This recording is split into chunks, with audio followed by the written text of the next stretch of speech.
Dan kembali di Apa Kabar Indonesia Pagi, kita lanjutkan perbincangan. Saya mau ke Pak Ilham. Pak Ilham tadi juga sudah menjelaskan ada beberapa aturan undang-undang dan juga sanksi-sanksinya ya sebenarnya. Tapi kalau melihat dari Telegram ini, apakah ini sekedar kesalahan ketik yang dilakukan oleh institusi Polri, Pak Ilham?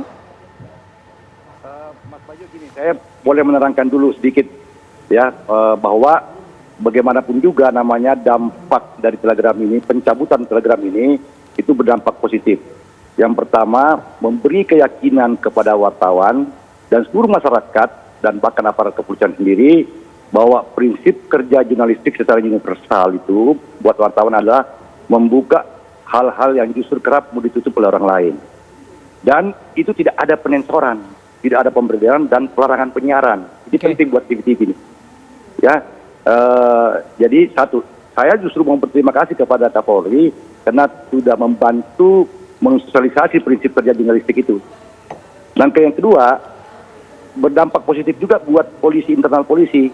Artinya pencabutan itu menunjukkan lebih baik, lebih besar dampaknya ketimbang Telegram sendiri.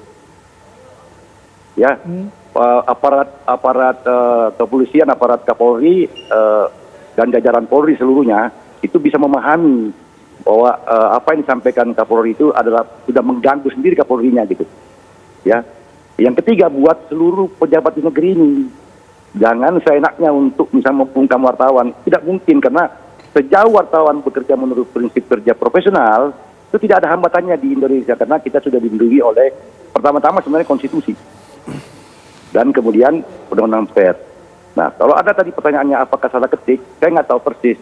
Tapi saya merasa bahwa Telegram ini lahir dari kegelisahan mungkin Kapolri sendiri, terutama maaf ketika misalnya kejadian yang baru-baru ini aja Mbak Bayu, waktu kejadian di Mabes Polri misalnya, itu semua TV menyiarkan rekaman CCTV yang saya duga itu pasti dari pihak Polri. Dan narasinya bertentangan dengan gambar yang ada.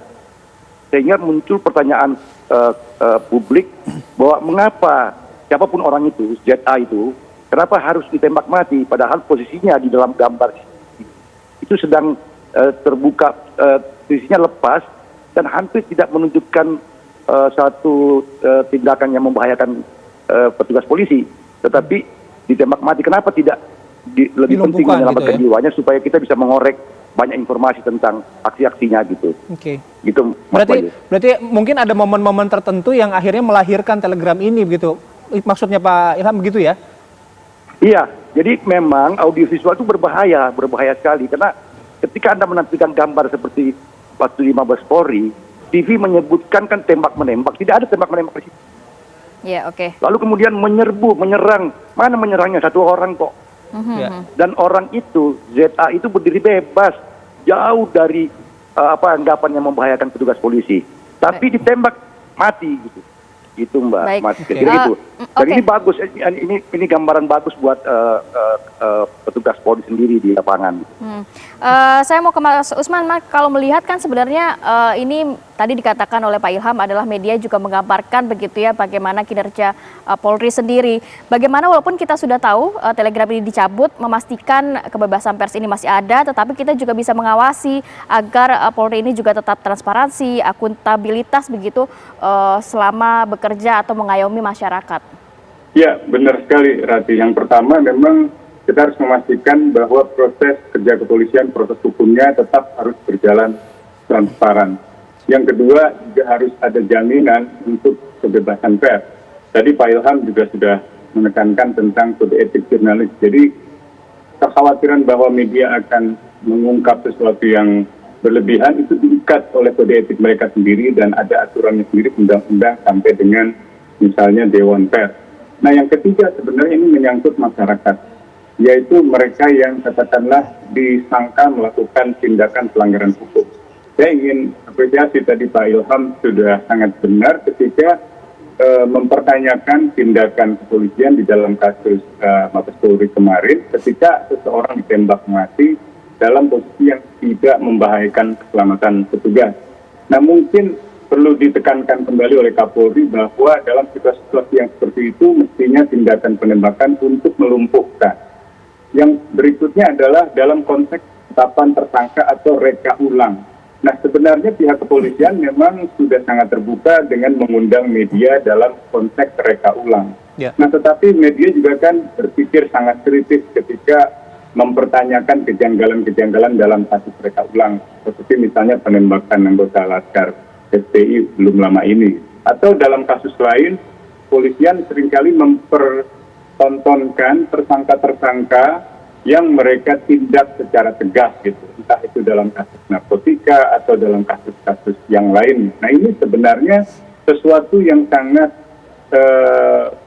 sensitif karena setiap orang yang disangka melakukan tindakan pelanggaran hukum tetap memiliki semacam hak untuk dianggap tidak salah gitu. Jadi kepolisian pun, saya kira Pak Beni Mamoto mengerti sebagai reserse, praduga tidak bersalah itu harus diutamakan. Nah, memang dalam banyak negara hal-hal semacam itu ditutup, bahkan dalam ruang pengadilan, apalagi menyangkut kejahatan seksual misalnya, itu ada batas untuk pemberitaan media. Nah, hal-hal semacam ini yang saya kira perlu dicari keseimbangannya antara privasi, hak asasi warga negara yang mengalami proses hukum, hak asasinya jurnalis yang punya tugas jurnalistik, sampai dengan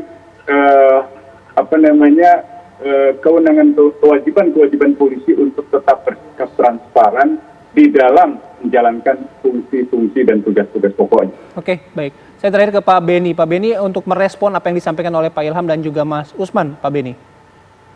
Ya, yang pertama tentunya meskipun TR ini sudah dicabut, tetapi materinya ada hal-hal yang menurut kami perlu ditindaklanjuti, seperti perlindungan saksi, perempuan, anak, kemudian bagaimana berbicara ketika proses penyidikan ada hal yang masih terbatas,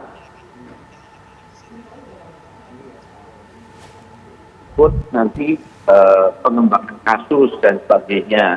Ini tentunya perlu diperhatikan sehingga jangan sampai nanti penyidikan terganggu karena terlalu terbuka, sehingga tersangka yang ada kasus, sehingga kesulitan dalam pengembangannya.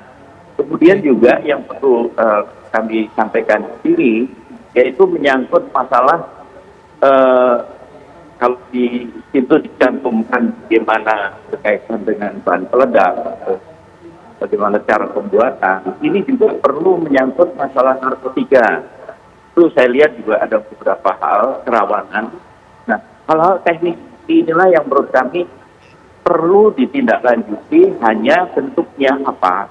Oke. Kalau saran saya sih langsung melalui meeting dan sebagainya, sehingga nanti ke depan bisa dikurangi hal-hal yang nanti bisa merugikan penyidikan, bisa merugikan masyarakat, ini bisa dihindari.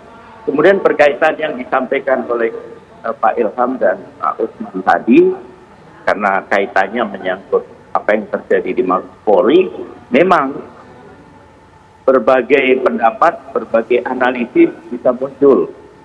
Saya pun sebagai mantan reserse, mantan penyidik teror, juga punya analisis sendiri.